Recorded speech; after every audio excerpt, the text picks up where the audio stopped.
트럼프 미국 대통령이 중국과의 관세 휴전을 90일 연장하기로 결정했습니다. 현지 시간으로 11일 트럼프 대통령은 관세 휴전을 90일 더 연장하는 내용의 행정명령에 서명했다고 CNBC와 로이터 통신 등이 보도했습니다.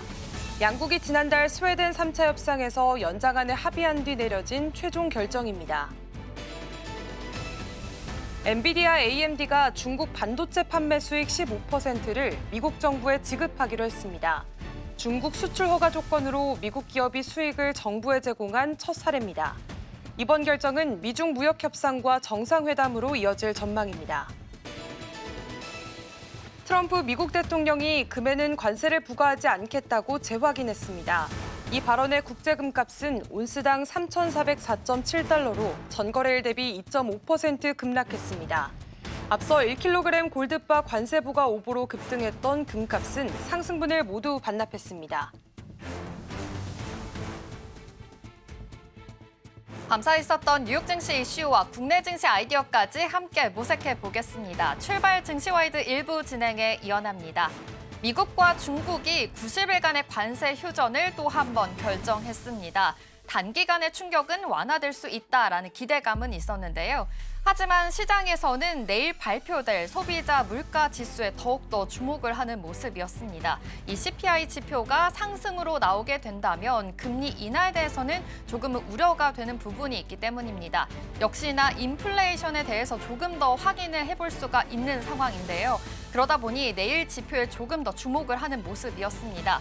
뉴욕 증시 3대 지수는 장중후는 상승으로 지나가는 모습이었지만 장 막판으로 갈수록 하락을 면치 못했습니다. 모두 결국에는 하락으로 마감했습니다. 그리고 어제 금 선물 시장을 흔들었던 금 관세에 관해서는 역시나 면제다라는 이야기를 할 만큼 이전까지도 함께 참고해 보시면 좋겠습니다. 그렇다면 뉴욕 증시 이야기와 국내 증시에서는 어떠한 모습을 보일지 오늘 장 전에 같이 짚어보도록 하겠습니다. 출발 증시와이드 1부 본격적으로 시작하겠습니다.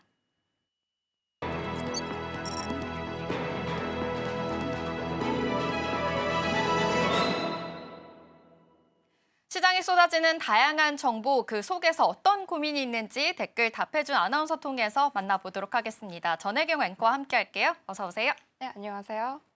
네, 시장에는 어떤 고민이 있는지 화면을 통해서 만나보겠습니다. 하나오션은 잠수함, 포스코 퓨처엠은 로켓입니다. 네, 지금 하나오션 같은 경우에는 잠수함이라는 말을 봤을 때 어제 하나오션 굉장히 또 급락을 했습니다. 관련해서는 아무래도 좀 지지부진한 흐름을 보였다라는 점인 것 같고요. 포스코 퓨처엠, 어제 2차 전지가 다시금 좀 반등을 해줬죠. 로켓으로 표현이 된 댓글입니다. 먼저 그러면 조선주부터 이야기를 나눠볼까요? 네, 조선주 업계 소식입니다. 전장 하나오션 주가는 큰 폭으로 하락했는데요. 전거래일보다 9.09% 하락한 10만 7천 원에 마감됐습니다. 지난 4월 말이죠. 산업은행의 대규모 지분 매각 소식으로 12% 넘게 급락했을 때 이후 가장 큰 하락폭입니다. 그동안 하나오션은 미국발 대형 호재로 불렸던 마스카 프로젝트, Make American Shipbuilding Great Again, 즉 미국 조선업을 다시 위대하게 기대감에 힘입어 주가가 가파르게 올랐습니다.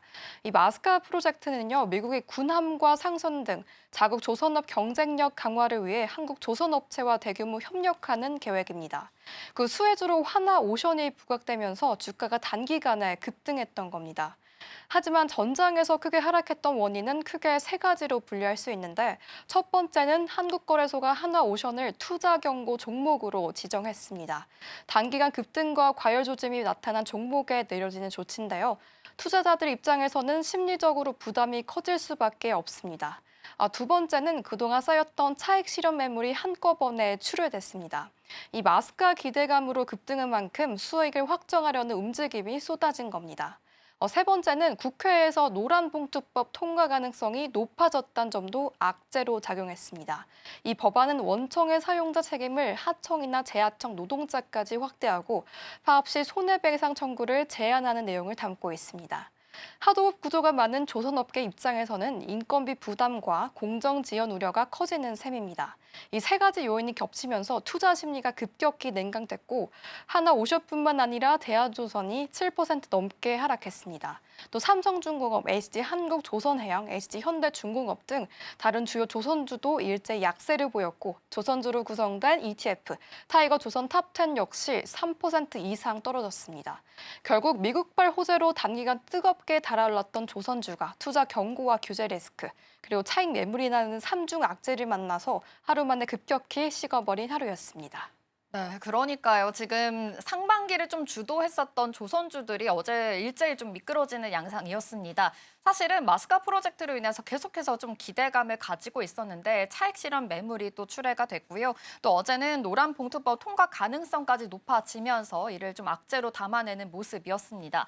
그렇다면 이 웃는 종목들도 있었는데요. 바로 2차 전지주였습니다. 지금 포스코프투엠뿐만이 아니라 에코프로 비행까지 양극재 기업들 일제히 좀 급등하는 흐름을 가졌는데 어떤 배경에서 급등했는지 살펴보도록 하겠습니다.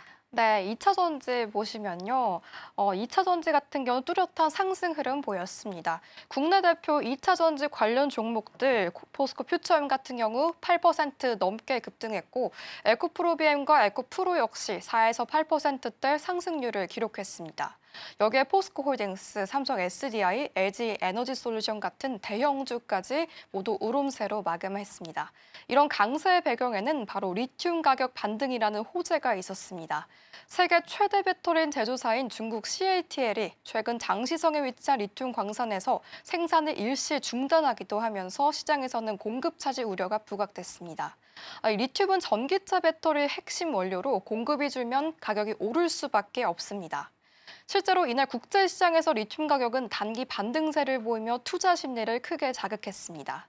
리튬 가격 상승은 단순히 원재료 값만 오르는 게 문제가 아닙니다. 배터리 제조사와 양극재 업체 입장에서는 판매 단가를 인상할 수 있는 명분이 되고 일부 업체 경우 재고 평가일까지 발생시킬 수 있습니다. 특히 원재료를 직접 계약해 들여오기보다는 완제품 형태의 양극재를 납품하는 기업들은 시세 상승분만큼 수익성이 더 좋아질 수 있습니다.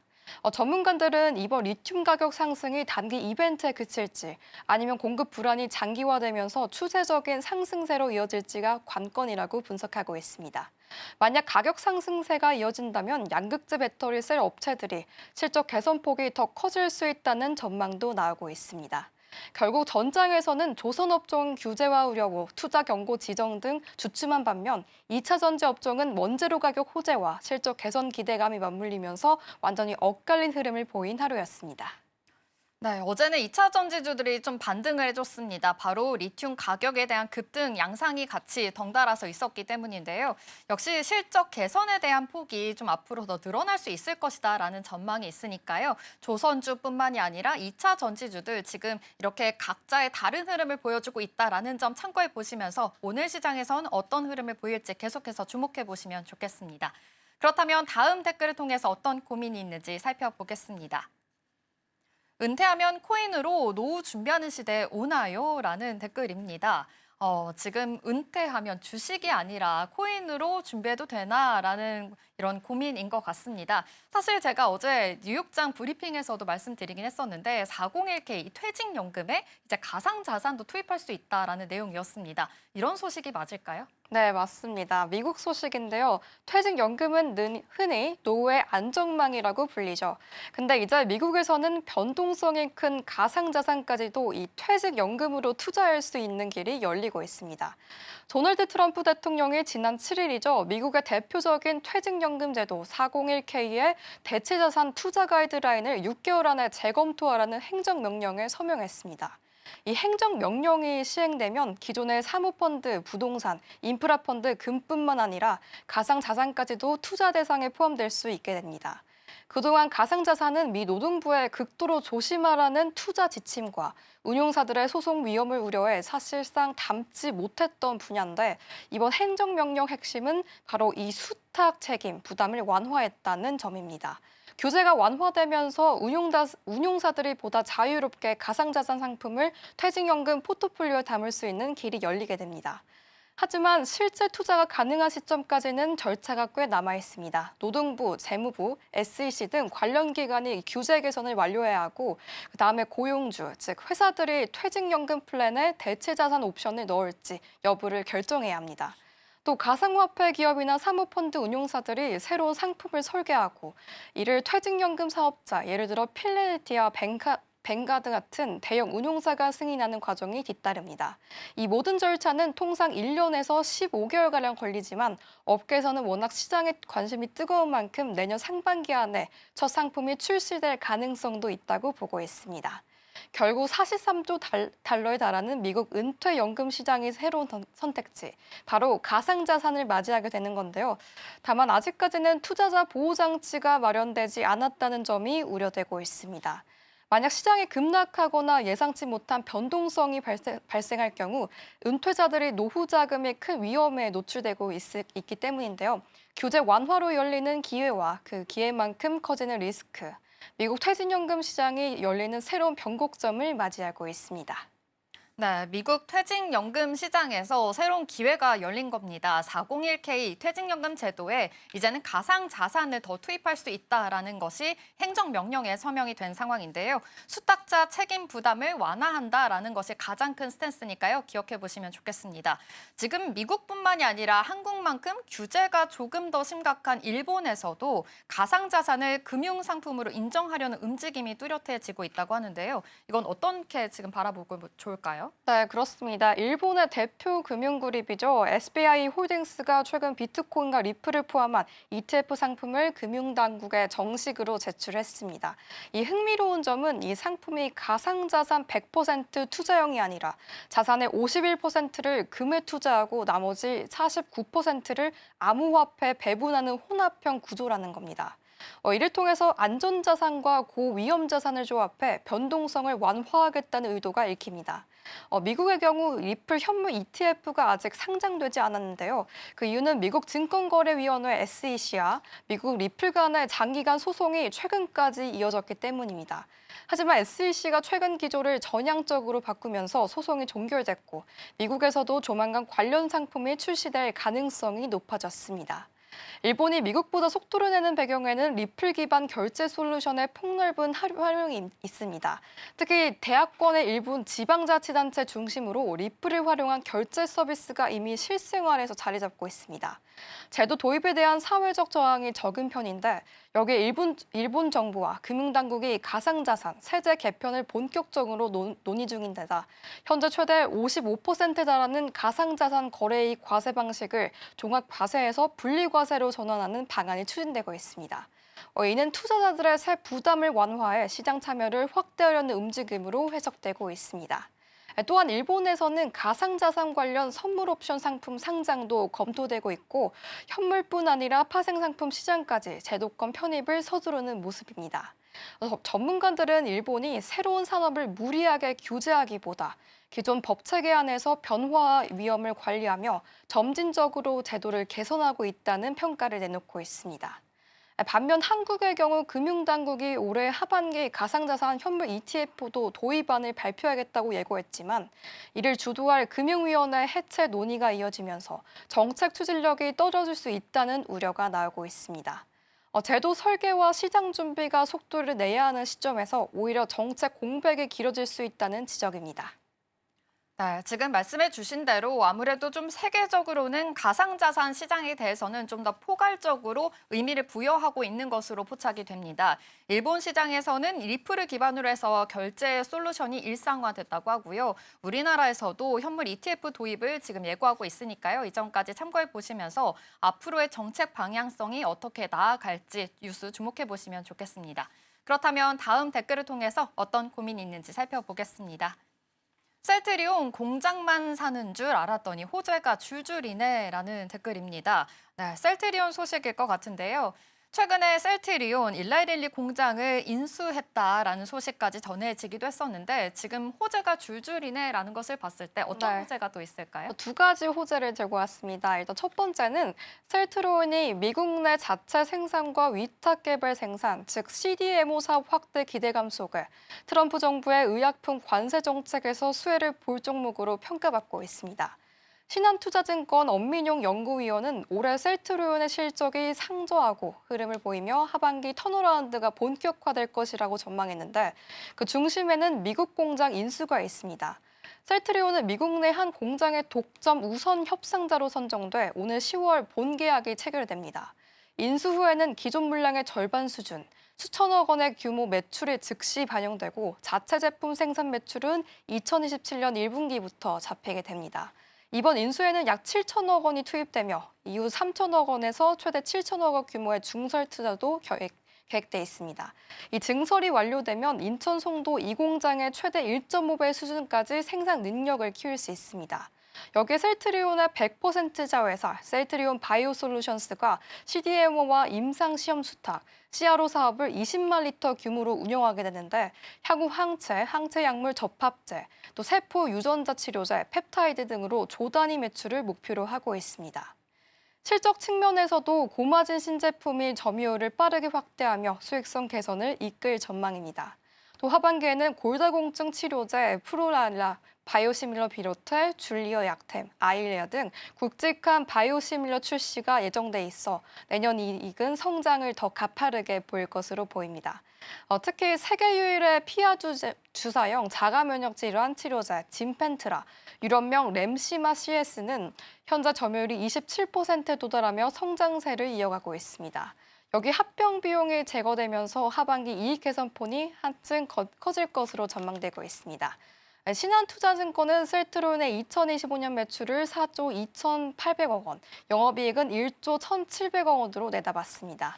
미국 공장 인수와 글로벌 바이오시밀러 시장 확대가 맞물리면서 셀트리온이 하반기 국내 제약 바이오 업종의 대표 성장주로 부각되고 있습니다. 네, 이렇게 셀트리온 지금 미국 공장에 대한 인수 소식뿐만이 아니라 CDMO에 대해서 사업이 지금 확대되고 있는 만큼 하반기의 실적 개선에 대한 기대감이 있습니다. 이 점 참고해 보시면서 앞으로의 투자 포인트 잘 세워보시면 좋겠습니다. 댓글 답해준 아나운서는 여기서 마무리하도록 할게요. 전혜경 앵커와 함께했습니다. 고맙습니다.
시시각각 변하는 시장의 흐름, 서울경제는 어떤 뉴스에 주목하고 있을까요? 이 시각 서울경제는 시작하겠습니다. 김고은 앵커와 함께할게요. 어서 오세요. 네, 안녕하세요. 네, 그럼 서울경제가 어떤 뉴스에 주목하고 있는지 세 가지 통해서 만나보겠습니다. 네, 먼저 첫 번째 소식입니다. 정부가 그린필드 투자 이야기하고 있죠. 관련한 소식 살펴보도록 하겠고요. 두 번째로는 삼성전자, 그리고 마지막으로는 포스코퓨처엠 소식까지 전해드리겠습니다. 그럼 첫 번째 이슈입니다. 정부가 해외 기업의 국내 신규 투자에 대해서 심사를 강화하기로 했습니다. 이제는 규제 범위를 더 넓히겠다라는 건데요. 기준을 이렇게까지 높이게 된 배경부터 들어보겠습니다. 네, 일단 이번 결정은 해외 기업이 한국에 공장을 세운 다음에 이 중국산 부품이나 원료를 들여와서 한국산으로 둔갑시켜 다른 나라에 수출하는 걸 막기 위해서입니다. 특히 그린필드 투자라고 하는 해외 기업이 이 새 생산 시설을 직접 짓는 방식이 이번에 새로 심사 대상에 포함이 되는데요. 그동안 정부는 이런 투자가 일자리와 지역 경제에 도움이 된다고 보고 기존 회사를 인수 합병하는 경우보다 심사를 느슨하게 해왔습니다. 그런데 상황이 달라졌습니다. 작년 중국의 대한국 직접 투자 신고액이 약 9조 4천억 원으로 역대 최대치를 기록했고요. 7년 동안 1위였던 미국을 제치고 처음으로 1위 투자국이 됐습니다. 실제로 올해 초에는 국내에 세운 중국계 기업이 중국산 양극재를 들여와서 포장만 바꾸고 이 한국산으로 표기해 미국에 수출하다가 적발된 사례도 있었습니다. 정부가 심사 범위를 넓힌 건 바로 이런 이유 때문이라고 보시면 되겠습니다.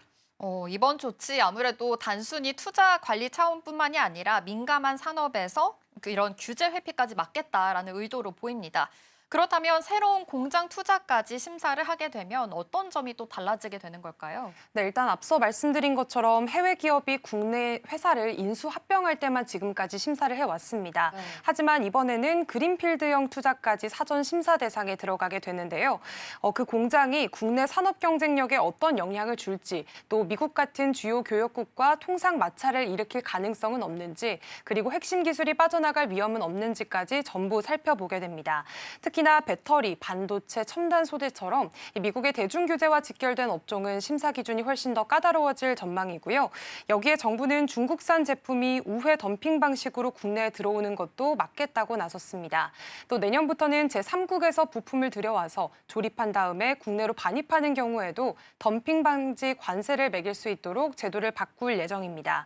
그렇기 때문에 이제는 이 불공정 무역 자체를 차단하는 효과를 노린 조치라고 볼 수가 있겠습니다. 네, 이렇게 새로운 변화가 있기 때문에 우리 산업 안에서도 굉장히 영향을 많이 끼치게 될 것 같습니다. 장점과 단점이 있을 것 같은데 어떤 영향으로 전망하고 있을까요? 네, 일단은 중국의 직접적인 투자가 들어오게 됐을 때 지역 경제에 활력이 생기는 건 확실합니다. 배터리 원료나 첨단 소재처럼 우리가 수입에 많이 의존하는 품목의 공급망이 안정될 수가 있는데요. 예를 들어서 배터리 핵심 원료인 흑연을 안정적으로 들여올 기회가 생길 수가 있고요. 또 새만금 같은 지역에 대규모 공장이 들어서게 된다면 일자리도 늘고 또 도로 항만 같은 인프라도 같이 확충이 됩니다. 하지만 위험도 분명한 모습입니다. 중국 기업이 초저가 전략으로 들어오게 된다면 국내 업체들이 가격 경쟁에서 밀릴 수가 있습니다. 이 첨단 제조업 분야 같은 경우에는 핵심 기술이 한번 유출되면 다시 되돌리기가 어려운데요. 그리고 한국이 중국산 제품의 우회 기지로 인식이 되면 미국이 고율 관세나 제재를 부과할 가능성도 있습니다. 실제로 2017년에는 이런 이유로 인해서 미국의 관세 조사를 받은 전례가 있습니다. 그래서 앞으로는 이렇게 단순히 투자 규모를 늘리는 게 아니라 어떤 업종이고 어떤 목적의 투자인지를 따져서 선별 관리하는 전략이 필요한 모습으로 보입니다. 네, 이렇게 정부가 해외 기업의 국내 신규 투자에 대한 심사를 더욱더 강화하겠다라는 스탠스로 보입니다. 아무래도 우리 산업의 안에서 안정망을 더욱더 강화하겠다라는 의미로 해석을 해볼 수가 있을 것 같은데요. 앞으로 균형을 어떻게 잡아 나갈지 계속해서 지켜보시면 좋겠습니다. 그럼 이어서 두 번째 이슈로 넘어가 보겠습니다. 8월 말로 예정되어 있는 한미 정상회담에서 AI 반도체가 주요 의제로 떠오를 예정입니다. 그렇기 때문에 삼성전자가 더욱더 주목을 받고 있는 상황인데요. 테슬라뿐만이 아니라 애플까지도 이렇게 대규모 수주를 따내게 되면서 앞으로의 전망까지 좋아질 예정입니다. 이런 투자의 움직임, 우리 시장에서 어떻게 지금 바라보면 좋을까요? 네, 일단 삼성전자의 경우에는 현재 미국 텍사스주 테일러시에서 파운드리 공장을 짓고 있는 상황입니다. 원래는 440억 달러 투자할 계획이었지만 작년 말에는 실적 부진으로 인해서 370억 달러로 줄이게 됐습니다. 첨단 패키징 설비 투자가 빠지게 된 건데요. 하지만 지난달 말부터 테슬라와 애플의 연달아서 이렇게 대형 고객을 잇따라 좀 체결을 하게 됐습니다. 칩 생산부터 후공정인 패키징까지 현지에서 모두 처리할 필요성이 커진 거고요. 그래서 빠졌던 10조 원 규모의 패키징 설비 투자도 다시 포함될 가능성이 높아졌습니다. 현재 테일러 1공장은 공정률이 91%를 넘어서 10월 말 완공이 예정돼 있습니다. 내년부터는 2나노 공정을 적용해서 양산에 들어가게 되는데요. 이 기술은 전 세계에서 삼성과 TSMC만 보유를 하고 있습니다. 삼성은 이걸 미국 현지에 가장 먼저 도입을 해서 빅테크 기업들의 수요를 선점하겠다는 전략을 보이고 있습니다. 그럼 방금 말씀하신 2나노 조기 도입, 아무래도 삼성에 대해서는 지금 경쟁력을 더욱더 강화하겠다라는 것으로 보이는데요. 경쟁사 TSMC와 비교했을 때 어떤 차이가 있는지도 궁금합니다. 네, 일단 삼성은 내년부터 미국 텍사스주 테일러 공장에서 2나노 반도체 양산을 시작하게 됩니다. 이 기술을 미국 현지에서 바로 적용해서 생산을 할 수 있다는 건 빅테크 기업들이 선호하는 AI 고성능 칩을 바로 자국 내에서 안정적으로 공급받을 수 있다는 의미로 볼 수가 있겠는데요.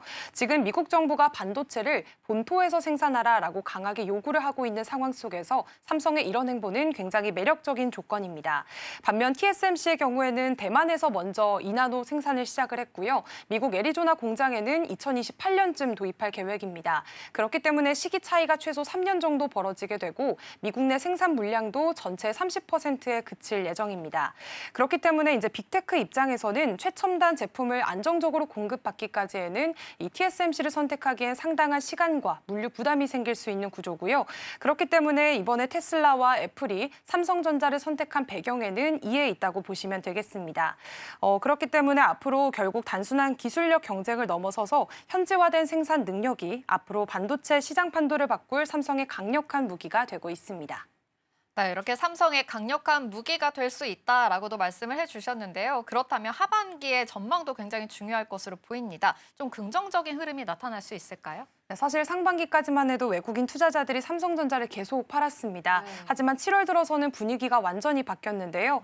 한 달여 만에 3조 3천억 원을 넘게 순매수했고 주가도 7만 전자로 다시 올라서게 됐습니다. 증권가에서도 긍정적인 전망이 이어지고 있습니다. KB증권은 삼성전자를 반도체 업종 최선호주로 꼽으면서 목표 주가를 9만 원으로 높였고요. 줄줄이 목표 주가를 상향하는 모습도 보여지고 있습니다. 그렇기 때문에 이제 삼성은 기술력과 현지 생산 능력, 고객 다변화 이 세 가지를 동시에 현재 강화하고 있는 모습인데요. 이 속도가 유지된다면 파운드리 부문이 적자에서 벗어나는 시점도 당초 예상보다는 빨라질 수 있다는 전망이 나오고 있습니다.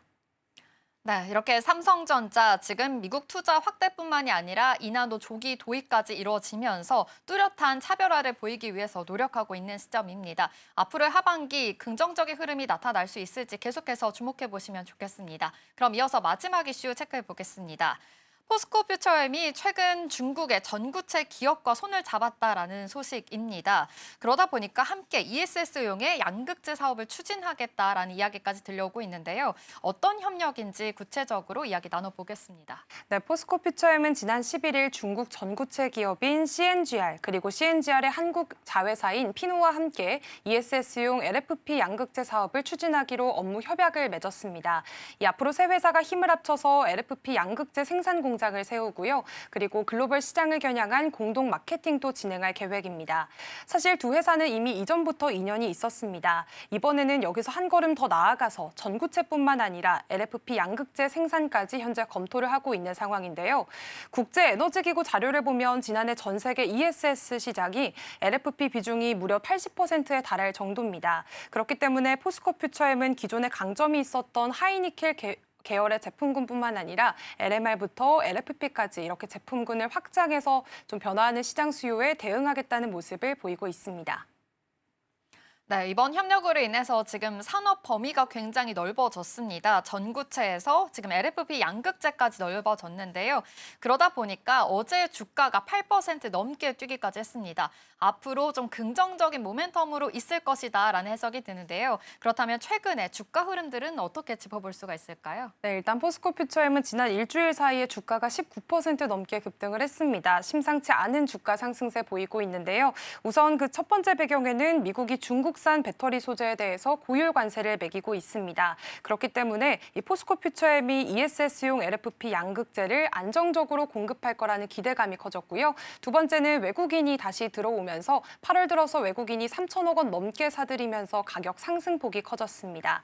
또 최근에는 특허 소송에서 승소를 하게 되면서 이렇게 각종 호재들이 겹치게 됐고요. 투자 심리가 크게 살아나게 됐습니다.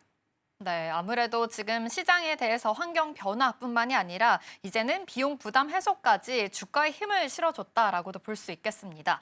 그렇다면 앞으로의 실적뿐만이 아니라 공급망 전략에도 어떤 의미를 또 불어 넣어줄 수가 있을까요? 네, 포스코 퓨처엠이 이번에 국산 전구체로 만든 양극재를 미국에 처음 수출하기도 했습니다. 이 제품은 LG 에너지 솔루션과 GM의 합작사인 얼티엄 셀즈의 고성능 전기차 배터리에 들어가게 되는데요. 포스코 퓨처엠은 그룹사들과 함께 원료에서 전구체 그리고 양극재로 이어지는 원전 자급 체제를 이어가고 있습니다.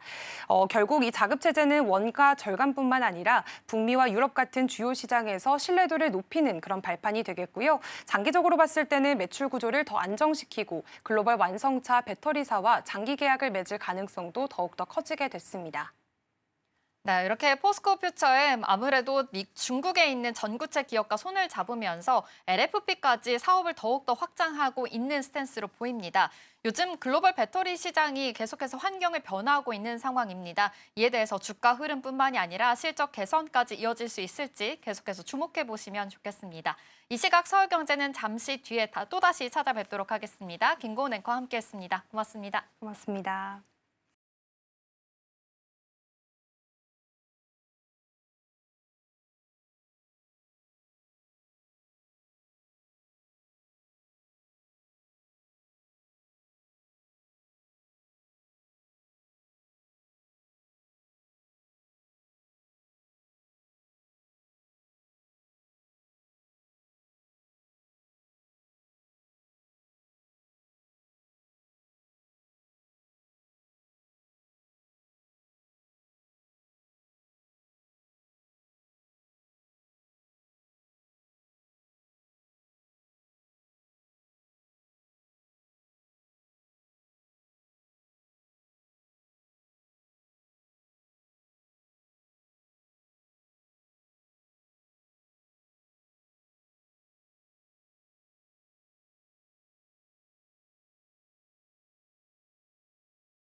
트럼프 미국 대통령이 중국과의 관세 휴전을 90일 연장하기로 결정했습니다.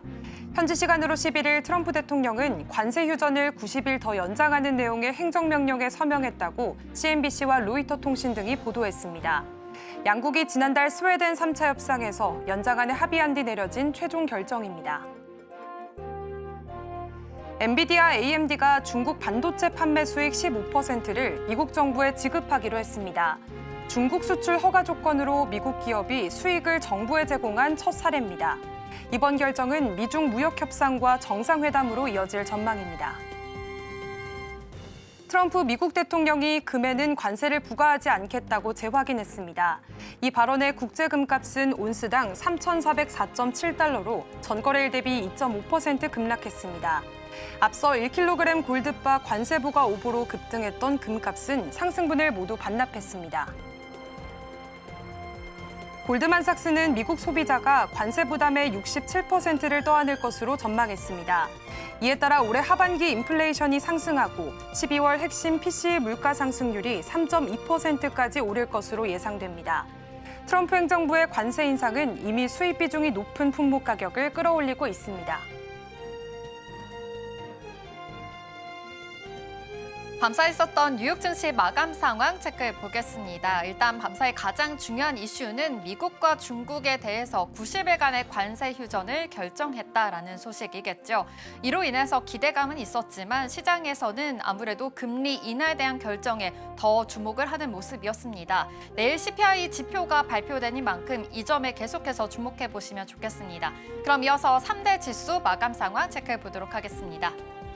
네, 3대 지수는 모두 하락으로 마감을 했습니다. 특히나 기술주 중심의 나스닥 지수는 0.3% 빠졌고요. S&P 500 지수도 0.25% 하락했습니다. 그래도 장중에는 상승부를 켜주는 모습이었는데요. 시장은 관망세가 조금 더 짙어졌습니다. 결국에는 하락으로 마감했습니다. 다우존스 지수 역시 더 크게 빠졌습니다. 0.45% 하락하면서 조금은 지지부진한 흐름을 보였다라는 점까지 체크해 보시면 좋겠습니다.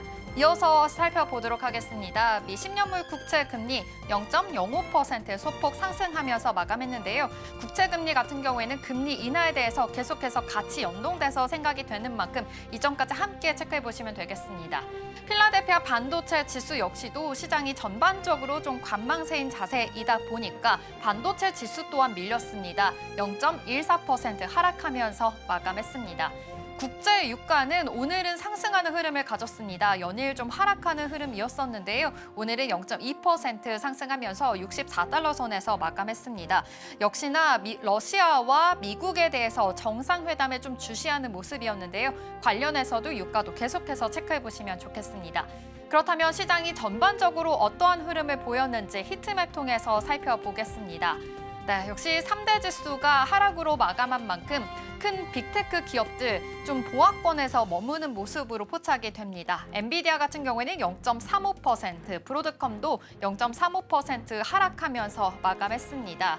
지금 엔비디아 중국에 대해서 칩을 수출했을 때 이 수출액에 대한 15%를 관세로 내야 된다라는 이야기가 있었죠. 수출세에 대한 이야기 나오고 있는 만큼 함께 참고를 해보시면 좋겠습니다. 마이크로소프트는 보합권에서 머물다가 0.05% 하락했고요. 애플도 연일 잘 갔었다가 오늘은 0.95% 하락하면서 마감을 했습니다. 그래도 오라클은 1% 강한 상승 흐름 보여주고 있고요. 마이크론도 4%, 인텔 또한 3% 강세 흐름 보여줬습니다. 인텔에서는 계속 CEO에 대한 리스크가 좀 있었죠. 하지만 CEO가 직접 트럼프 대통령을 만나겠다라는 이야기를 하면서 간밤에는 다시금 좀 올라와주고 있는 모습이 체크가 됐습니다. 함께 참고해서 앞으로의 투자 포인트도 세워보시면 좋겠습니다. 하지만 팔란티어 계속해서 좀 고가 행진을 이어갔던 만큼 오늘은 좀 숨고르는 자세 이어갔다라는 점 체크해보시면 좋겠고요. 오늘 가장 눈에 띄는 점 바로 테슬라입니다. 테슬라 2.8% 좋은 흐름 보여지면서 마감한 소식까지 전해드리겠습니다. 그리고 일라이릴리였죠. 연일 좀 하락폭을 면치 못했습니다. 실적은 잘 나왔지만 이 치료제에 대해서는 어느 정도 투자자들의 실망감이 좀 있었는데요. 오늘은 좀 반등을 해주는 모습입니다. 아무래도 좀 저가 매수세가 들어오면서 1.5% 상승하는 흐름 가졌습니다. 그렇다면 세 가지 종목을 통해서 어떤 흐름을 보였는지 자세하게 체크해 보도록 하겠습니다. 테슬라와 마이크론, 오클로까지 짚어보도록 하겠습니다. 테슬라, 간밤에 이 빅테크 기업들, M7 종목들 가운데서도 유일하게 또 상승불을 켜준 만큼 어떤 소식이 있는지 먼저 살펴보도록 하겠습니다. 네, 테슬라에서는 지금 영국 기업에 전기를 공급하게 해달라라는 이야기가 계속 나오고 있는 상황입니다. 관련해서도 테슬라 요즘 이 전기차에 대한 모멘텀까지 같이 있는 모습인데요. 자세하게 짚어보면요. 일단 2.85% 상승하면서 연일 그래도 어제 이어서 오늘도 상승하는 흐름을 가졌습니다. 테슬라 안에서는 영국의 가정과 기업에 전기를 공급하기 위해서 에너지 규제 기관에 전기 허가 요청서를 공식 제출한 상황입니다. 이 조치가 승인하게 되면요, 테슬라가 내년부터 영국의 에너지 전기차 시장에서 전력 기업들과 경쟁을 본격적으로 하게 됩니다. 테슬라 이 태양광 발전 시스템뿐만이 아니라 배터리 에너지 저장 제품도 개발 공급하고 있는 상황인데요. 테슬라 에너지 벤처스 이름으로 지금 제출이 됐다고 합니다. 이뿐만이 아니라 테슬라 일렉트릭이라는 전기 공급 업체도 현재 운영 중에 있는데요.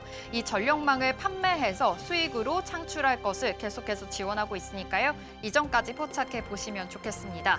이 판매 수치에 대해서도 전기차와 계속 이 중국에 있는 전기차 업체들과 치열한 경쟁을 하고 있는 상황인데요. 지금 7월에서는 감소했다라는 점이 좀 포착이 되고 있지만 그래도 전기차 전력망에 대해서는 계속해서 수익이 창출될 예정이니까요. 함께 체크해 보시면 좋겠습니다. 그리고 요즘 테슬라의 또 하나의 이슈가 있죠. 바로 도조 프로젝트입니다. 자체 개발하던 슈퍼컴퓨터 도조 프로젝트를 공식으로 종료하게 됐습니다. 앞으로는 AI6 칩에 대해서 차세대 인공지능, 이 반도체 개발에 역량을 더욱더 집중하겠다라고 밝혔습니다. 일론 머스크 CEO가 자신의 X를 통해서 모든 방향이 AI6로 모아진 것이 분명해지면서 도조를 종료하게 됐다라고 밝혔고요. 도조2에 대해서 개발을 계속하고 있다고 이야기했습니다. 하지만 도조팀 지금 해체는 불가피한 결정이었다라고 하면서 투자자들을 어느 정도는 좀 안심을 시키는 모습이었고요. AI6 칩에 대해서 계속해서 스탠스 보인 만큼 이 점도 포착해 보시면서 테슬라에 대한 이 투자 전략들도 잘 세워보시면 좋겠습니다. 과연 영국 시장에 더 진출을 할 수 있을지도 주목이 되고 있는 상황이고요. 자책 슈퍼컴 도조 개발은 중단이 됐지만 AI에 대한 6칩에 대한 모멘텀은 계속 살아있는 상황이니까요. 이 점까지 포착해 보시면 좋겠습니다. 그럼 이어서 마이크론도 살펴볼까요? 네, 마이크론 매출이 지금 상향됐다라는 소식입니다. 사실 매출은 8월 말에 나오는데요. 이 가이던스를 좀 상향했다라는 소식이 투자자들에게는 긍정적으로 작용한 모습입니다. 4% 급등하면서 마감했습니다. 4분기 매출 상향했고요. 이 안에서 조금 더 따져보니까 D램 가격이 상승했기 때문에 앞으로의 실적 또한 좋아질 것이다라는 이야기들이 나오고 있는 상황입니다. 특히 마이크론, 삼성전자와 SK하이닉스를 잇는 세계 3위 메모리 기업입니다. 반도체 실적에 관해서 풍향계다라는 이야기까지 나오고 있죠. 특히나 엔비디아의 HBM3E를 공급하고 있고요. 차세대 HBM4를 샘플도 지금 공급할 것으로 알려지고 있습니다. 마이크론 아무래도 4분기에 실적 전망치를 상향 조정했습니다. 지금 104억에서 113억 달러로 상향을 한 만큼 앞으로의 실적이 더욱더 좋아질 것이다라는 이야기고요. 그 안에서 D램이라든지 낸드, HBM 전반에 대해서 수요가 크게 증가할 것이다라고 이야기하고 있으니까요. 함께 체크해 보시면 좋겠습니다. 또 인공지능과 고성능 컴퓨팅 수요까지 내년에 더 강하게 이어질 것으로 예상하고 있으니까요. 이 점도 참고해 보시면 좋겠고요. 특히나 HBM 같은 경우에는 올해 생산 물량 판매가 중단이 됐고 내년까지 강한 수요가 이어지고 있다라는 것을 전망했을 때 내년까지의 수주가 어느 정도는 마무리됐다는 점으로 포착이 됩니다. 특히 엔비디아의 블랙엘과 블랙엘 울트라 수요가 굉장하다고 합니다. 이 점도 함께 실적에 반영될 예정이니까요. 함께 체크해 보시면 되겠고요. 8월 28일에 실적 발표 예정이니까요. 이전까지도 함께 참고해 보시면 좋겠습니다. 그럼 이어서 다음 종목도 체크해 볼까요? 네, 오클로입니다. 오클로도 이 시장이 장 종료 후에 실적 발표가 나왔습니다. 예상치를 하회했다라는 소식이 전해졌는데요. 아무래도 매출이 발생하지 않고 있는 단계이기 때문에 지금 단계에서는 장중에서도 이 투자자들의 심리를 좀 담아내지 못한 모습이었습니다. 5% 가까이 하락했고요. 장 마감 후에는 1% 가까운 하락까지도 면치 못하고 있는 모습으로 체크가 되고 있습니다. 이 자세하게 좀 더 짜져보면요. 주당 손실이 있었습니다. 18센트였는데요. 시장 예상치가 11센트였기 때문에 더 큰 폭으로 손실이 됐다라는 점에서 투자자들은 더 주목을 하고 있는 모습입니다. 현재 오클로 같은 경우에는 실제 매출이 발생하지 않는 단계입니다. 그렇기 때문에 매출적인 부분에서는 0으로 찍힌다는 점 함께 체크해 보시면 되겠고요. 상용화 전이기 때문에 이전까지 함께 덩달아서 생각해 보시면 되겠습니다. 하지만 인공지능 시대이니만큼 전력 수요가 폭발적으로 늘어날 것이다라는 기대 속에서 원전 섹터 안에서도 오클로 계속해서 주목을 받고 있습니다. 올해 들어서만 260%가 늘었고요. 1년 전만 비교했을 때는 934%나 급등하는 흐름을 가졌습니다. 함께 체크해 보시면 좋겠고요. 이 주력 모델을 보니까요. 오로라 파워하우스라고 합니다. 기존에 있는 원전보다 크기가 훨씬 작고요. 공장에서 모듈 형태로 제작을 하면서 현장에서도 빠르게 조립을 할 수 있다고 합니다. 건설 기간뿐만이 아니라 비용도 크게 줄일 수가 있고 2027년에 상용화를 또 목표로 하고 있는 만큼 함께 덩달아서 생각해 보시면 좋겠습니다. 또 지난 6월이었죠. 한국수력 원자력과 또 기술 계약 양해각서를 체결한 만큼 앞으로의 우리나라 시장에서도 오클로와의 함께 협업 소식이 있으니까요. 체크해 보시면 좋겠습니다. 미국 회사의 설계를 또 담당하고 있고 실제 건설 자체는 한국 기업이 맡고 있기 때문에 오클로와의 계속해서 이 협업 관계가 이어질 것이다라는 이야기도 있고요. 또 두산 에너빌리티와의 이 수주 계약까지 같이 있습니다. 그래서 오클로가 급등하게 된다면 두산 에너빌리티 또한 같이 동반적으로 상승할 여력이 있으니까요. 함께 체크해 보시면 되겠습니다. 하지만 지금 오클로 같은 경우에는 매출이 아직은 찍히지 않는 단계입니다. 그러다 보니 매출이 아직 0이라는 점, 그리고 주당 손실이 아직까지는 존재한다는 점에서 봤을 때는 앞으로의 투자 포인트에 좀 도움이 되시길 바라겠고요. 그래도 원전에 대한 모멘텀이 계속 살아있으니까요. 같이 생각해 보시면 좋겠습니다. 그렇다면 간밤에는 어떤 소식이 있는지 세 가지 통해서 살펴보겠습니다.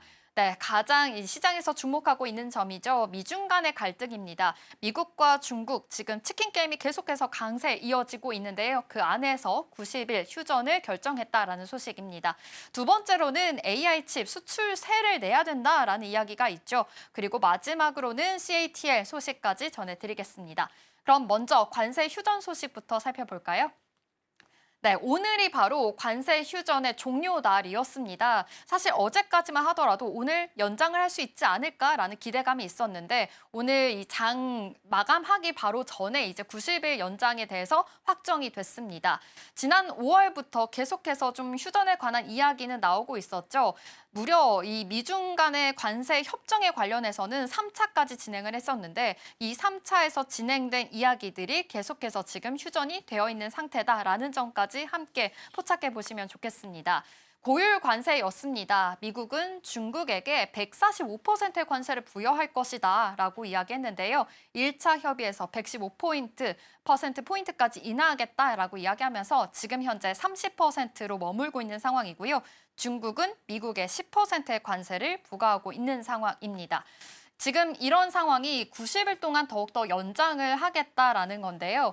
트럼프 대통령 어제 또 이런 이야기를 했습니다. 미국산 대두 수입을 4배 이상 늘려야 한다라고 이야기하면서 지금 아무래도 이 훌륭한 농민들이 생산하는 대두는 품질이 우수하기 때문에 중국이 신속하게 대두 주문을 더 늘리기를 희망한다라고 요구하고 있는 상황입니다.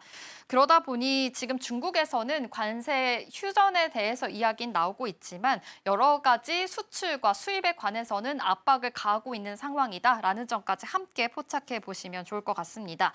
중국 같은 경우에는 세계 최대 대두 소비국이라고 합니다. 수출 대두의 60%를 수입하고 있기 때문에 지금 미국 입장에서는 우리나라 미국산 이 대두 수입을 더 늘려라라는 스탠스 계속해서 취하고 있다는 점까지 함께 확인해 보시면 좋겠습니다. 그렇다면 이 관세 이야기 이외에도 중국과의 관계 또 하나의 압박하는 부분이 있는데요. 다음 장 통해서 살펴볼까요? 바로 AI 칩에 대한 수출세 이야기입니다.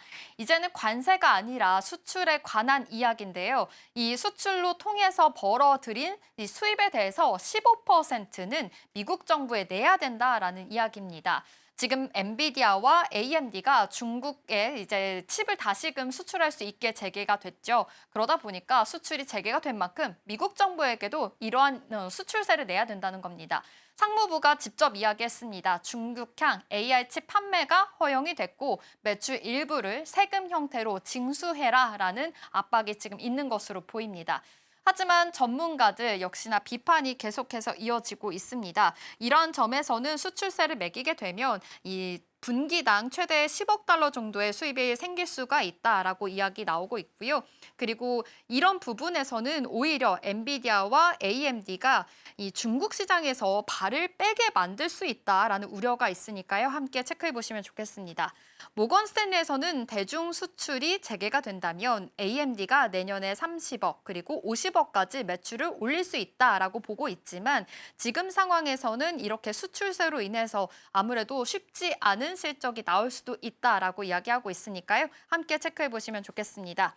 또 싱가포르 한 금융 전문가도 이렇게 얘기했습니다. 대규모 재정 적자와 관세 징수 욕구를 본다면 이 미국 정부가 지금 자금이 필요한 것은 분명해 보인다라고 이야기했습니다. 이번 조치 과연 이 국가 안보를 지키는 것인지 아니면 세수를 늘리기 위한 것인지 논란이 당분간 이어질 것으로 본다라는 우려의 시각들도 있으니까요. 함께 체크해 보시면 좋겠습니다. 이렇게 AMD, 엔비디아 같이 중국 수출에 대한 수출세가 적용이 된다면 우리나라 기업, 반도체 기업에서도 어떠한 영향을 끼치게 될지 계속해서 주목해 보시면 좋겠습니다. 그럼 마지막 이슈도 체크해 볼까요? 지금 자유시장 질서가 흔들리고 있다라는 기사가 있어서 한번 들고 와봤습니다.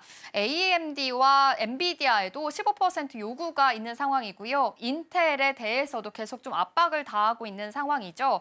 림프턴 CEO에 대해서 의혹을 빌미로 해서 사임을 촉구하기도 했습니다.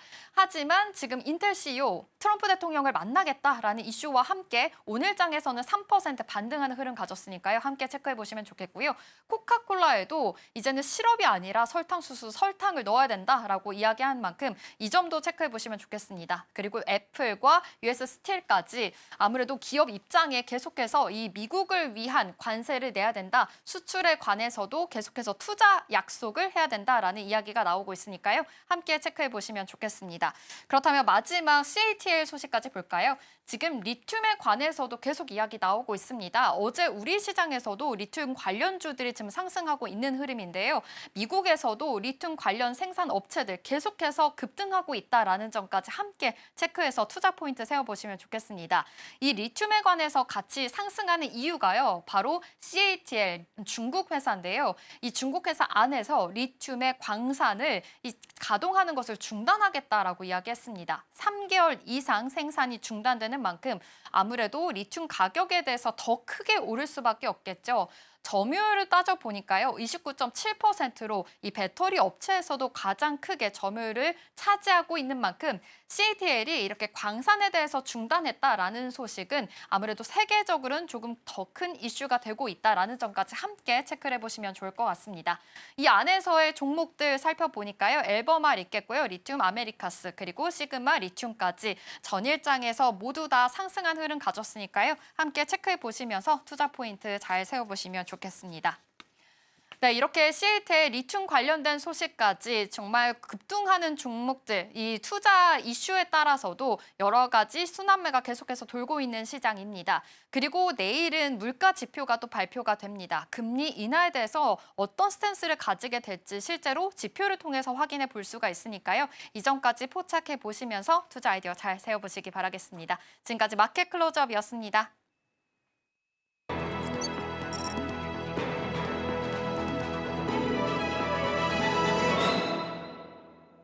시장에 쏟아지는 수많은 정보, 그 속에서 어떤 고민이 있는지 살펴보도록 하겠습니다. 댓글 답해준 아나운서 코너로 넘어가 보겠습니다. 김빈 앵커와 함께 할게요. 어서 오세요.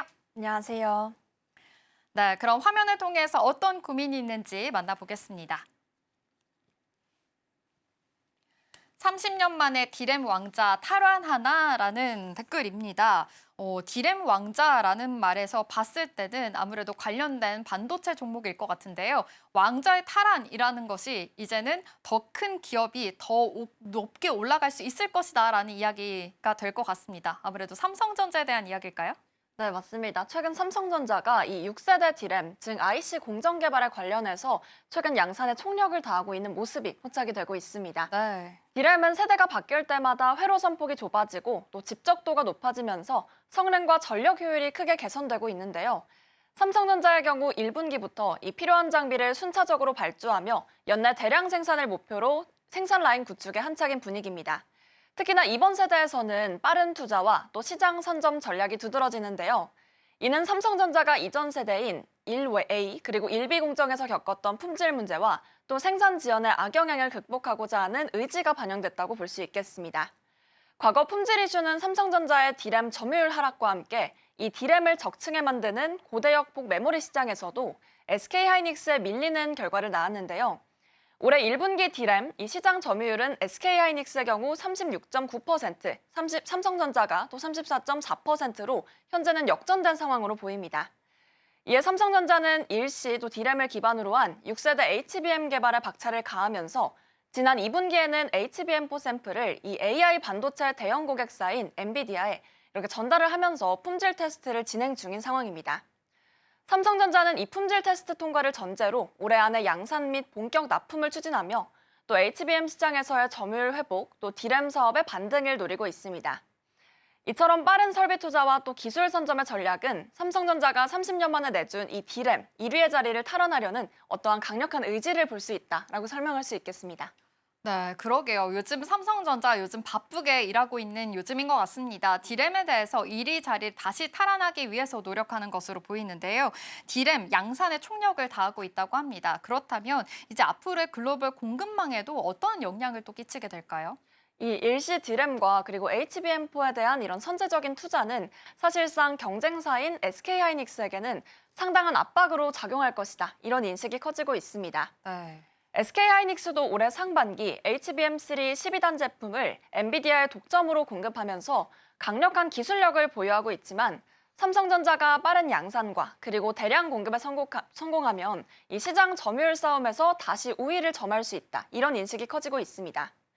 특히나 삼성전자는 대규모 생산 능력과 또 풍부한 인력 자원을 갖추고 있기 때문에 물량 공세에 돌입하면 이 체급 자체가 경쟁사보다 한 수 위 이런 평가가 이어지고 있는데요. 이와 맞물려서 미국과 중국 간의 무역 협상이 관세 휴전의 연장이 현재는 이렇게 유력해지면서 또 이야기가 나왔습니다. 그렇기 때문에 이와 관련해서 AI 반도체와 HBM 등 이 핵심 메모리 제품의 중국 수출 규제 완화 가능성도 커진 상황입니다. 미국 정부가 엔비디아와 또 AMD의 AI 가속기 칩을 이 중국 수출을 허용을 하면서 중국 매출의 일정 비율을 납부하는 조건으로 협상이 이뤄지고 있는 상황이고요. 이로 인해서 삼성전자 역시도 중국 시장에서 HBM 납품을 새롭게 확대할 수 있는 기회를 얻게 된 겁니다. 중국은 AI 굴기 전략의 핵심으로 HBM 같은 고성능 메모리 반도체가 필수적이기 때문에 이 수출 재개가 실현되면 사실 이 삼성전자의 메모리 사업의 실적 개선에 어떤 큰 도움이 될 것으로 보고 있습니다. 한편 엔비디아 AI 칩 H20 수출 재개 역시 삼성전자에 긍정적인 영향을 주는데요.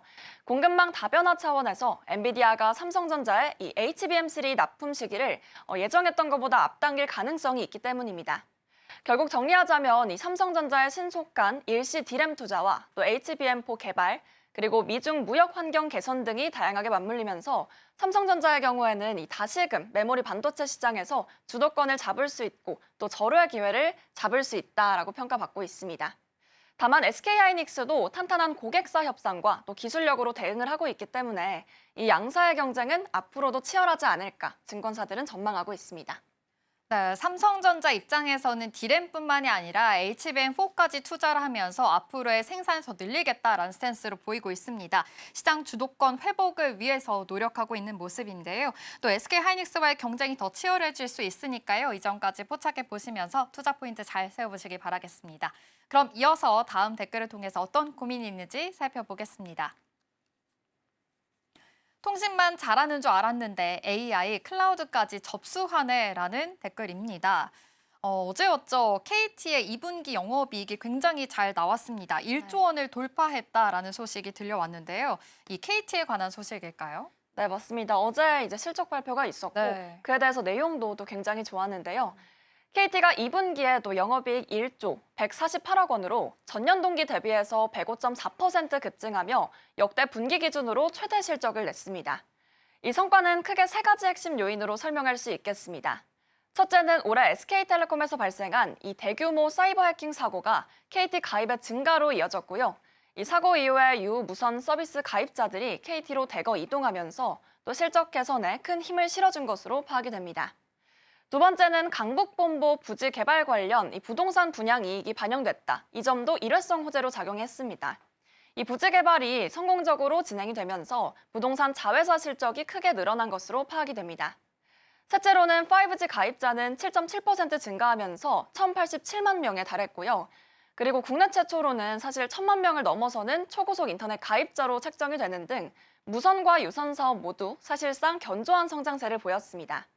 특히나 5G 가입자 기반 확대와 또 번호 이동 가입자 순증이 무선 매출 성장에 크게 기여를 했고 또 유선 쪽으로도 살펴보시면 이 초고속 인터넷 매출이 2% 넘게 상승하는 모습을 보였습니다. 또 미디어 사업 쪽에서는 이 IPTV 가입자 증가와 또 프리미엄 요금제 확대로 매출도 소폭 상승했고요. 또 기업 서비스 부문도 살펴보시면 AI와 또 IT 사업 성장 덕분에 4.5%가량 증가했다라고 확인이 됩니다. 클라우드와 데이터 센터 사업이 이렇게 호조를 보이면서 매출 상승세를 또 견인을 한 건데요. 그 밖에도 또 자회사인 KT 에스테이트 임대호텔 부문의 성장이 돋보였고요. 또 금융 계열사 이 K뱅크가 고객사 1,400만 명을 돌파를 하면서 이 수신 여전 잔역도 크게 늘면서 이 KT그룹에는 실적 개선에 전반적으로 긍정적인 효과를 줬다라고 평가받고 있습니다. 네, 이렇게 말씀해 주신 대로 KT가 어제 최대 실적을 냈습니다. 아무래도 번호 이동뿐만이 아니라 5G 가입자들이 늘었고요. 그리고 클라우드, 그리고 데이터 센터 사업 부분에서도 호조를 띈 모습이 실적에 좀 반영이 됐다라는 점까지 포착해 볼 수가 있겠습니다. 그렇다면 KT 이번 분기부터 도입한 제도가 있다고 하는데요. 바로 선배당 후 투자 제도입니다. 굉장히 시장에서는 또 주목을 받고 있다고 하는데 어떻게 해석을 해볼 수가 있을까요? 네, 이 선배당 후투자 제도는 주주들에게 이 배당 여부와 또 금액을 사전에 공개해서 투명성을 높이고 또 명확한 정보를 바탕으로 투자 정보를 할 수 있는 혁신적인 배당 정책이다라고 설명할 수 있겠습니다. 이번 2분기부터 시행이 됐으며 이 분기 배당금은 전년 동기 대비해서 20% 인상된 주당 600원으로 확정되어 오는 14일 지급됩니다. 아울러 KT는 이 2,500억 원 규모 자사주 매입을 진행 중인 상황인데요. 이는 기업 가치 제고와 또 주가 안정화에 긍정적으로 작용할 전망입니다. 장민 KT 최고 재무 책임자의 경우 이 통신 본업의 견조한 성장과 또 그룹 핵심 포트폴리오의 성과가 결합하면서 큰 폭의 실적 개선을 이루었다며 이 앞으로 AICT 기업으로서 전환을 가속화해 지속 가능한 수익성 강화에 주력할 것이다. 이렇게 의견을 밝히기도 했습니다. 특히나 KT는 이 클라우드와 AI 등 신성장 동력을 집중 육성하며 국내 클라우드 시장에서 경쟁률을 높여 또 글로벌 데이터 센터 사업과 연계한 다양한 사업 확대도 적극적으로 추진하고 있습니다. 이 밖에도 디지털 전환 수요가 확대되는 가운데 기업 고객 대상 맞춤형 IT 솔루션 공급, 그리고 AI 기반 서비스 개발에 투자하면서 미래 산업 기반을 탄탄히 다지고 있는 상황입니다. 결과적으로 본다면 이 KT는 안정적인 통신 사업을 기반으로 혁신적인 신사업 영역에서 새로운 성장 동력을 확보해 나가면서 이 투자자들에게는 꾸준한 배당 그리고 자본 환원 정책으로 신뢰를 쌓고 있고요. 또 고객에게도 첨단 ICT 서비스를 제공하는 AICT 선도 기업으로 새롭게 자리매김할 것으로 기대되고 있습니다. 네, 지금 KT 통신 본업뿐만이 아니라 AI 쪽, 데이터 센터 쪽으로도 계속해서 확장을 하고 있다라는 점을 포착해 볼 수가 있겠고요. 또 앞서서 설명해 드렸다시피 지금 선배당, 후투자 제도까지 도입을 하면서 투자자들의 심리를 또 이끌고 있으니까요. 이 점까지 포착해 보시면 좋겠습니다. 그럼 이어서 다음 댓글을 통해서 어떤 고민이 있는지 살펴보겠습니다. 5조 대박 조달, 리스크는 숙제라는 댓글입니다. 네, SK이노베이션 이야기입니다. 바로 세 번째로 회사채 시장에 나오게 되면서 자본 확충에 좀 적극적으로 나서고 있는 상황이라고요? 네, 맞습니다. SK이노베이션이 올해 들어서 이 회사채 발행을 또 집중적으로 진행하면서 자본시장에서 활발히 자금을 조달 중인 상황인데요. 네. 이번 달 27일에는 최대 6천억 원 규모의 회사채 발행을 목표로 이 수요 예측을 진행한다고 합니다. 4월과 이달 초에 이미 1조 5천억 원의 규모 자금을 조달한 데 이어서 이번 발행까지 성공하게 된다면 올해 회사채 이 시장에서만 2조 원이 넘는 조달에 이르게 됩니다. 이처럼 SK이노베이션이 이 자금 조달에 집중하는 이유를 살펴봤더니 SK온과 SK엔무브의 합병을 또 앞두고 있기 때문인데요. 합병을 위해서 이 약 5조 원 규모의 자본 확충이 현재는 필요한 상황이기 때문에 연구채 발행, 또 유상증자, 그리고 회사채 발행, 그리고 여기에 더해서 비핵심 자산 매각 등 다각적인 자금 조달 방안을 동원하고 있는 상황입니다. 특히나 SK가 직접 출자하고 PRS 계약도 체결을 하면서 안정적인 자금 확보를 현재는 꾀하고 있습니다. 네, 사실은 좀 이렇게 합병 이슈로 인해서 자금 확보에 대해서 계속해서 좀 이루어지고 있는 상황으로 보입니다. 하지만 이 효과 자체는 긍정적으로 볼 수 있겠지만 그래도 위험이라든지 부담 요인은 작용할 수 있을 것으로 보입니다. 이 안에서의 부담은 어떻게 볼 수가 있을까요? 네, 신용평가사 나이스 신용평가에 따르면 사실 SK이노베이션의 이번 자본 확충이 8조 원 규모로 연결 실체 재무 안전성에 어떤 긍정적인 영향을 미칠 것이다. 이렇게 또 해석하고 있습니다. 하지만 동시에 몇 가지 잠재적인 부담도 존재한다고 함께 지적했는데요. 우선 SK온과 SK엔무브 합병 과정에서 이 SK온 대비 신용도가 또 상대적으로 높은 SK엔무브의 경우가 이 발행한 9천억 원 규모의 기발행 채권에 대해서 조기 상환 요구가 발생할 가능성이 있다고 지적을 했습니다. 이는 합병 법인의 신용등급인 SK온 신용등급인 A+로 또 SK엔무브의 AI 제로보다도 낮기 때문인데요. 이 합병 법인이 상대적으로 낮은 신용등급을 갖게 되면서 투자자들이 기존 채권 상환을 요구할 수 있는 그런 위협이 생기고 있는 겁니다. 또 SK이노베이션이 이 지분 매입에 3조 6천억 원을 투입하는 점도 살펴보면 큰 현금 소요로 작용을 하고요. 또 추가적인 자본 조달과 또 매각 계획에도 유의해야 되는 상황으로 현재는 포착하고 있습니다. 결국 종합적으로 이 자본 확충이 재무구조 개선에 도움이 되는 만큼 이 합병에 따른 신용 위험과 또 채권 상환 문제들은 투자자들이 사실은 좀 깊게 들여다봐야 되는 부분이 아니냐라는 의견도 많아지고 있고요. SK이노베이션의 이번 대규모 자본 확충은 합병 추진과 또 재무 안전성 확보에는 중요한 역할을 하겠지만 합병 과정에서의 채권 조기 상환 리스크와 그리고 신용 등급에 따른 시장 반응도 계속해서 체크해야 될 부분인 것 같습니다. 네, 좋습니다. SK이노베이션, SK온과 SK엔무브가 합병으로 지금 추진하고 있는 상황인데요. 자본 확충에 대해서 계속해서 이야기 나오고 있고요. 재무 안정성이 강화될 수 있을지까지 계속해서 주목해 보시면서 투자 아이디어 잘 세워보시기를 바라겠습니다. 댓글 답해준 아나운서는 여기서 마무리하도록 할게요. 김민 앵커와 함께했습니다. 고맙습니다.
시시각각 변하는 시장의 흐름, 서울경제는 어떤 뉴스에 주목하고 있을까요? 이 시각 서울경제는 또다시 시작하겠습니다. 김고은 앵커와 함께할게요. 어서 오세요. 안녕하세요. 서울경제가 주목하고 있는 헤드라인 3가지 통해서 만나보도록 하겠습니다. 네, 먼저 첫 번째로는 두산 에너빌리티 원전주 관련된 소식이고요. 두 번째로는 2차 전지주들 어제 굉장히 또 더 강세였습니다. 관련해서 소식 살펴보도록 하겠습니다. 마지막으로는 서클과 하나은행이 맞손을 잡았다라는 소식입니다. 그럼 이어서 첫 번째 이슈부터 체크해 보도록 하겠습니다. 어제 원전주들이 일제히 강세를 보였습니다. 바로 이재명 대통령이 베트남과 원전 협력을 맺었기 때문입니다.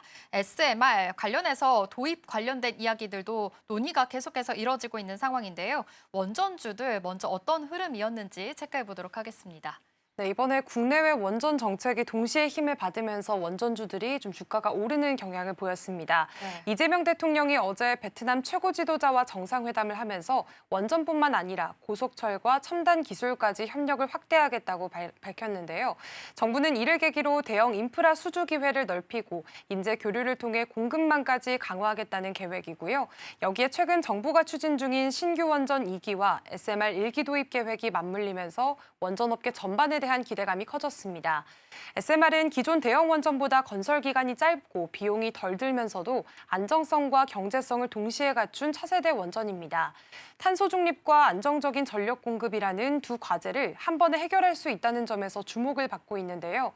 이번 주 국정기획위원회 활동이 마무리되면서 국정 운영 계획에 이 내용이 포함된다면 연내 착수 가능성도 있는 상황입니다.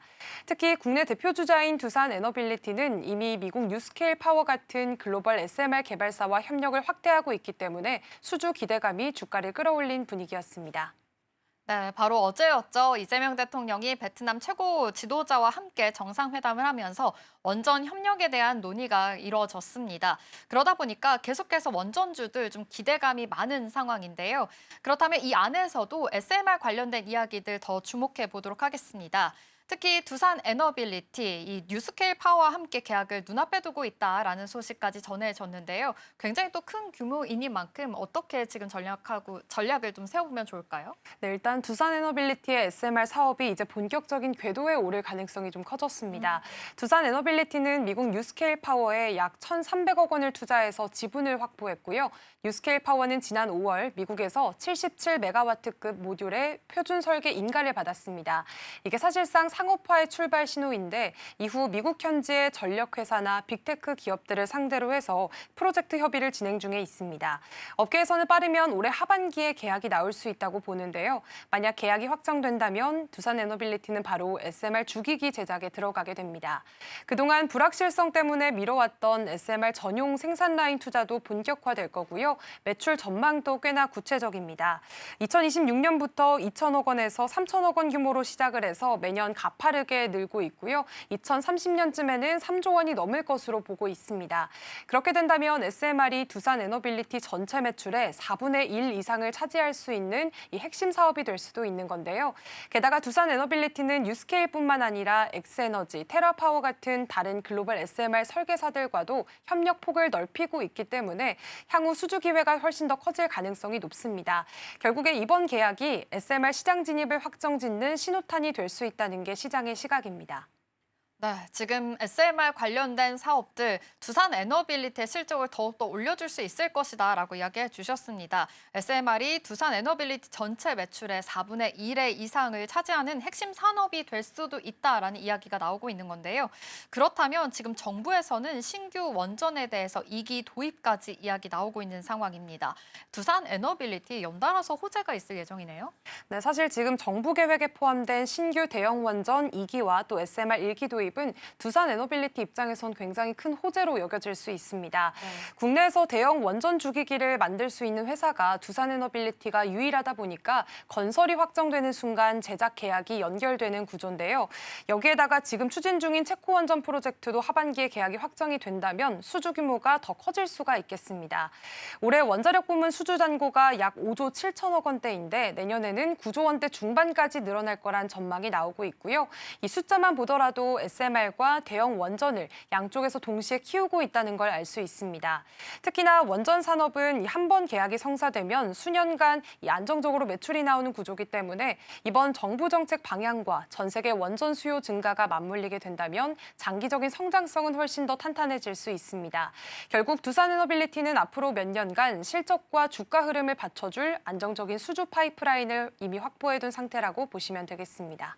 네, 좋습니다. 이러한 이슈로 인해서 어제 원전주들 동반 랠리 강한 상승 흐름을 보여줬는데요. 두산 에너빌리티 하반기에도 좋은 실적을 보여줄 수 있을지 계속해서 주목해 보시면 좋겠고요. SMR뿐만이 아니라 대원 원전까지 가지고 있으니까요. 이에 대한 기대감까지 생각해 보시면 좋겠습니다. 그럼 이어서 두 번째 이슈로 넘어가 보겠습니다. 어제 강한 상승을 보였던 또 다른 업종이 있습니다. 바로 2차 전지주인데요. 아무래도 큰 이 조정을 끝내고 이제 반등 흐름에 탔다라고도 볼 수 있겠습니다. 어제장에서는 리튬 가격에 대한 급등 소식이 이어지면서 투자 심리를 끌어올렸다라고도 해석을 해볼 수가 있겠습니다. 어떤 배경인지 조금 더 자세하게 짚어보겠습니다. 네, 일단 이번 반등의 직접적인 계기는 이 세계 최대 전기차 배터리 업체인 중국 CATL의 결정 때문이었습니다. CATL이 중국 장시성에 있는 젠사워 리튬 광산을 앞으로 3개월 이상 멈추기로 한 건데요. 이 광산은 전 세계 리튬 생산량의 약 3%를 차지할 만큼 규모가 크고요. 또 글로벌 1위 업체가 운영한다는 점에서 상징성이 꽤나 큽니다.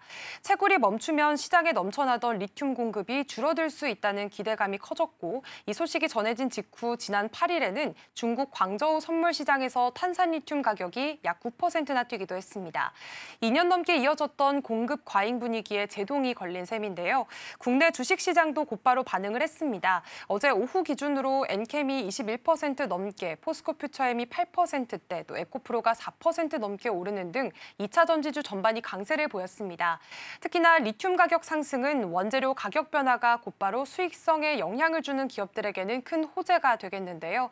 이런 기대감이 단기간에 2차 전지주들의 투자 심리를 크게 끌어올렸습니다. 네, 2차 전지주가 굉장히 크게도 급부상하고 있는 만큼 굉장히 파급력이 컸다라고도 해석을 해볼 수가 있겠습니다.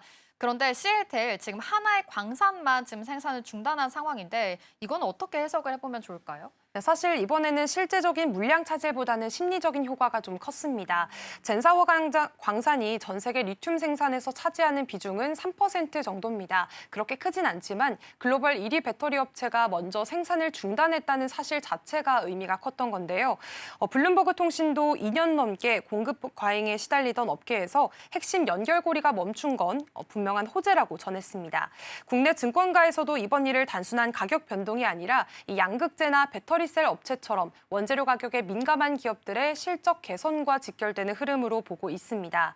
다만 이번 생산 중단이 장기화되지 않거나 다른 광산이 바로 증산에 나설 경우 가격 상승폭은 제한적일 수 있다는 점에서 이번 반등은 심리적인 기대감과 또 상징성이 맞물려 나타난 결과라는 분석이 많습니다. 네, 그래도 주요 원인인 만큼 리튬 가격에 대해서 급등 소식 잠깐의 반등으로 그치게 될지 아니면 이제 앞으로의 업황 개선에 대한 신호가 될지 계속해서 지켜보시면 좋을 것 같은데요. 시장에서는 2차 전지주들 앞으로의 흐름들 어떻게 지금 전망하고 있을까요? 사실 이번 리튬 가격 급등은 단기 재료긴 하지만 그래도 앞으로의 이 2차 전지 시장 흐름을 가늠해 볼 수 있는 계기가 됐습니다. 우선 ESS 시장이 좀 빠르게 커지고 있습니다. 신재생 에너지 확대와 AI 데이터 센터 전력 수요가 맞물리면서 설치 수요가 늘고 있는 건데요. 전기차는 경기와 또 소비 심리에 따라서 수요 변동이 크긴 하지만 ESS는 발전소나 데이터 센터 또 공장처럼 대규모로 장기 계약을 맺는 B2B 시장이기 때문에 안정적인 성장이 가능합니다. 이 흐름은 배터리셀과 소재 업체들의 중장기 매출에도 긍정적인 영향을 줄 수가 있는데요. 또 하나는 미국의 관세 정책입니다. 트럼프 행정부가 중국산 부품 비율이 높은 ESS 배터리에 대해서 관세를 현재 41%에서 58.4%로 올릴 가능성이 거론이 되고 있습니다. 이렇게 된다면 중국산 제품의 미국 진입은 더 어려워지게 되겠고요. 우리 기업들이 점유율을 확대할 기회가 생기게 됩니다. 다만 9월 말로 예정돼 있는 전기차 구매 세액공제 폐지 여부는 변수입니다. 단기적으로는 가수요가 3분기까지는 이어지겠지만 이후에는 수요 조정이 나타날 수가 있겠고요.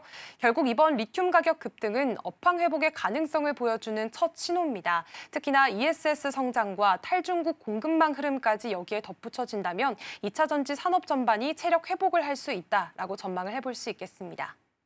네, 이렇게 CATL의 리튬 광산 중단으로 인해서 2차 전지 가격뿐만이 아니라 주가까지 끌어올리게 된 이유였습니다.